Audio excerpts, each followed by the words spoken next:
Hello Cindy, tu vas bien? Ça va très bien et toi? Ah ouais, super. Merci de faire cette petite interview. On parlait rapidement avant. Est-ce que tu veux bien te présenter, présenter ce que tu veux? Ok, bon, je m'appelle Cindy, je suis d'origine colombienne. Ça fait 18 ans que je suis en France. Et j'ai fait une reconversion professionnelle il y a 3 ans déjà, du coup, pour devenir diététicienne nutritionniste. Donc, j'ai eu mon diplôme en octobre 24, pardon, octobre 2024, l'année dernière. Et voilà, j'ai eu mon diplôme, j'ai dit c'est bon, je vais avoir mes clients, tout va, tout va se passer bien et tout. Sauf que non, j'ai voulu me lancer en libéral et j'ai rencontré plein de difficultés au niveau de voilà comment avoir des nouveaux clients, comment avoir de l'argent ou genre des revenus fixes chaque mois. Et j'étais perdue. J'ai dit, est-ce que je lance les réseaux sociaux? Est-ce que je lance pas les réseaux sociaux? Doctolib. Bon, j'étais perdue et là, bah, vous êtes arrivés Ok, trop bien, trop bien. dans Et ma vie. est-ce que c'est quoi qui te donne le déclic de te lancer dans cette activité et de faire cette reconversion? Alors, avant, j'étais pas du tout dans ce monde-là. J'étais dans les bars, restaurants. J'ai géré une boîte de nuit. Donc, Rien à voir. rien à voir. Mais j'étais quand même attirée toujours par le bien-être. J'avais fait quand même une fac de psycho avant, quand j'étais jeune, et j'avais jamais exercé. Bon, après, j'étais partie dans le monde de la restauration qui me plaisait bien, mais je suis tombée enceinte et j'ai dit, bon, là, je peux plus continuer la nuit, à travailler la nuit et tout. Et du coup, j'ai toujours été intéressée par le sport, le bien-être, bien manger et tout ça, mais je trouve que sur les réseaux sociaux, on trouve un peu tout et n'importe quoi. Il y a beaucoup d'informations, mais il y a beaucoup de désinformations aussi.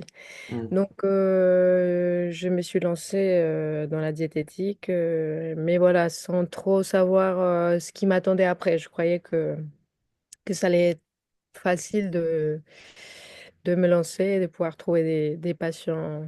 C'était ta première expérience entrepreneuriale? Oui, aussi. Ok. Ouais, j'ai toujours été dans ouais, salarié. J'ai une personnalité un peu comme ça. Je suis un bon soldat.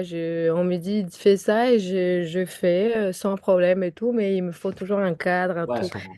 Et j'avais jamais fait l'entrepreneuriat et du coup, je me retrouve, voilà, désemparée quand Dans la jungle. j'arrive. Ok, trop bien. Donc, bon, tu te rends compte qu'au final, il y a plein de trucs à penser que tu n'avais pas pensé, qu'au Mm. final, c'est un peu plus compliqué que ça quand tu te lances dans ton activité. Là, tu tombes sur nous. Est-ce que tu te dis tout de suite, il faut que je me fasse aider ou pas? Parce que c'est pas logique quand t'es pas entrepreneur, c'est pas instinctif de se faire aider tout de suite, quoi. Oui. Bah, non, au début, je dis, comme tu le dis dans tes vidéos parfois, oui, je peux toute seule, je regarde quelques tutos, quelques trucs, et je peux y arriver toute seule. Mais après, ouais, moi-même, je connais ma personnalité, et je savais j'ai vite su que j'allais demander de l'aide parce que j'ai besoin d'un cadre. Comme je t'ai dit, je suis un bon soldat, il me faut des tâches à faire, un cadre à suivre, un fil rouge à suivre pour pouvoir savoir par où commencer. Parce que sinon, j'avais Dispersion. trop de trucs. Je savais que je devais faire plein de trucs, mais je savais par quoi commencer et comment y aller en progression, quoi. Trop bien, trop bien. Donc tu prends conscience qu'il y a des limites à, à aller faire les choses par soi-même. Du coup, tu tombes sur nous, tu deviens cliente. Est-ce que donc tu as un retour à nous faire sur l'expérience avec, avec le mentorat, avec nous? Bah oui, ce que j'ai aimé, c'était, voilà, j'avais mes objectifs à faire chaque semaine. Donc j'avais quand même mon coach, on va dire, personnel qui m'appelait tous les lundis et on avait notre petit appel et j'avais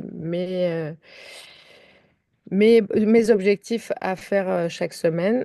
Donc, j'avais aussi l'accès à tout ce qui est, voilà, les cours et tout ça en ligne qui m'ont énormément aidé et tout ça. Et j'avais aussi, voilà, les webinaires et tout ça que je regardais. Et le fait d'avoir quelqu'un aussi qui était derrière moi, on va dire, tous les lundis et à qui j'ai un peu à rendre de compte, ça me faisait avancer aussi plus vite et me débrouiller pour avancer, quoi. Ok, Donc trop ça, bien. c'est bien. Et voilà, je savais que c'était ça dont j'avais besoin, quoi. Donc ça t'apporte un vrai cadre et une vraie ligne directrice pour éviter de partir dans tous les sens. Exactement. Et Ok. puis, ça m'a appris énormément aussi sur les réseaux sociaux parce qu'au début, je voulais pas trop me montrer, je voulais pas trop me lancer. Du coup, j'ai osé ouvrir mon Instagram, ensuite Facebook et des trucs comme ça. Au début, je me montrais pas trop, c'était plus des carousels, des trucs comme ça. Et grâce, voilà, à tous les tutos que vous donnez et tout ça, j'ai commencé à oser plus faire des réels et des trucs comme ça, à monter, à faire le montage vidéo, les trucs comme ça. Et voilà, je m'améliore toujours petit à petit. Mais ce que nous devons apprendre à faire, nous l'apprenons en le faisant. Et Hmm. c'est voilà, en me lançant et en le faisant tous les jours que je m'améliore et que j'améliore mon contenu aussi. Trop bien, trop trop bien. Est-ce que tu as je sais pas, un conseil pour les gens qui nous écoutent, quelque chose qui toi a pu t'aider dans le développement de ton activité? Il faut pas réfléchir, il faut pas attendre que ça soit parfait et que parfois on attend trop et dire non, j'ouvrirai mon Insta quand ce sera parfait, quand j'aurai déjà fait des cours de montage, quand j'aurai déjà machin, quand j'aurai acheté mon micro, quand j'aurai acheté ma caméra, super, mes lumières. Non, il faut se lancer tout de suite et faire et apprendre. Et même si c'est pas parfait, le faire. Et même si vos appels ne sont pas parfaits à la vente, bah, le faire. Et c'est en le faisant que vous allez vous améliorer, vous perfectionner. Trop bien. Bah écoute, merci beaucoup. Derrière.